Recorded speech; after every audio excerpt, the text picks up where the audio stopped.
আগামী প্রজন্মকে সুরক্ষিত করতে বিশাল র্যালি আরামবাগ পৌরসভায়।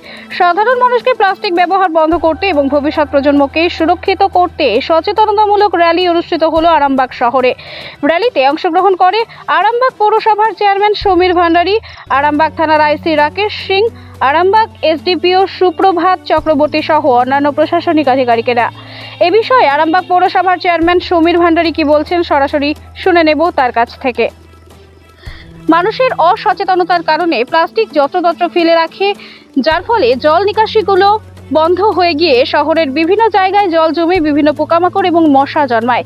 এই সমস্ত দিকগুলি নিয়ন্ত্রণে আনার জন্য শহরকে দূষণমুক্ত রাখতে এই সচেতনতামূলক কর্মসূচির উদ্যোগ গ্রহণ করা হয়েছে আরামবাগ পুলিশ প্রশাসনের পক্ষ থেকে।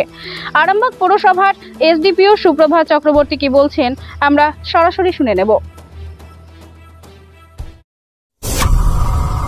এই পরিবেশের সাথে তো থাকতে হবে এবং যেগুলো যেগুলো রেসপন্সিবল ওয়েতে করা যায় সেটাই আমরা করার চেষ্টা করছি। কেন কি রেনফল শুরু হয়ে গেছে, রেনি সিজন শুরু হতে চলেছে। তো এইখানে এই সময় যেটা হয়, প্লাস্টিক ব্যাগগুলো যেগুলো হয় সেগুলো ওয়াটার ক্লগিং এর প্রচন্ড প্রবলেম হয়ে যায়, এই ট্রেন ফেনগুলো এগুলো আটকে দেয়। তো সেই ক্ষেত্রে আমরা চেষ্টা করেছি যাতে আগেই যদি আমরা একটা সাফাই অভিযান ভালো করে করতে পারি সবাইকে নিয়ে, আমরা এই প্লাস্টিকগুলো তো আমাদের বাড়ি থেকেই আছে, এগুলো ফেলে দিয়ে দিই আমরা, কাজ হয়ে গেলে। তো সেটা যাতে না হয় সেই জন্য আমরা এই উদ্যোগটা নিয়েছি।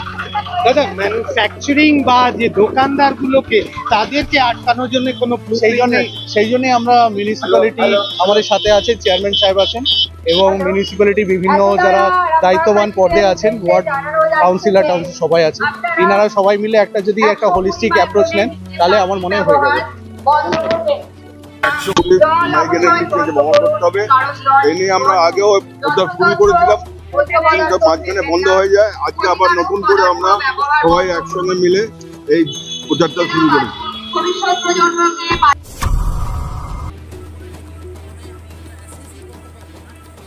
বন্যায় এলাকাবাসীদের দুর্দশার তদন্ত সাবিনা ইয়াসমিনের। তীব্র বৃষ্টিপাতের ফলে একাধিক এলাকায় ব্যাপক বন্যার সৃষ্টি হয়েছে। জলপাইগুড়ি জেলার ময়নাগুড়ি ব্লকের ধর্মপুর গ্রাম পঞ্চায়েতের 12ঘড়িয়া 105 পারে বন্যার জলে তলিয়ে গেছে এলাকার বেশ কিছু অংশ। সেই ছবি তুলে ধরছি বাংলা টিভি একাই 100 চ্যানেলের পর্দায়। এলাকাবাসীর সমস্যার খবর সম্প্রচার হতেই আজ ঘটনাস্থলে ছুটে আসেন রাজ্যের সেচ দপ্তরের মন্ত্রী সাবিনা ইয়াসমিন। জল নিয়ন্ত্রণে আনতে এবং এলাকাবাসীদের দুর্দশা লাঘব করার জন্য প্রাথমিক ব্যবস্থা গ্রহণের নির্দেশ দেন তিনি। মন্ত্রীর সাথে ছিলেন এলাকার জনপ্রতিনিধিরা, সেচ দপ্তরের আধিকারিকরা এবং ব্লক প্রশাসনের কর্মকর্তারা। এ বিষয়ে সেচ প্রতিমন্ত্রী সাবিনা ইয়াসমিন কি বলছেন আমরা সরাসরি শুনে নেব তার কাছ থেকে। মানুষের সঙ্গে থাকবেন, একটু দেখা করবেন মাঝে মাঝে এসে। আমাদের বিভিন্ন চিকিৎসা অফিসাররা চেষ্টা করছে, প্রকৃতির বিরুদ্ধে তো লড়া যায় না, আমরা চেষ্টা করছি।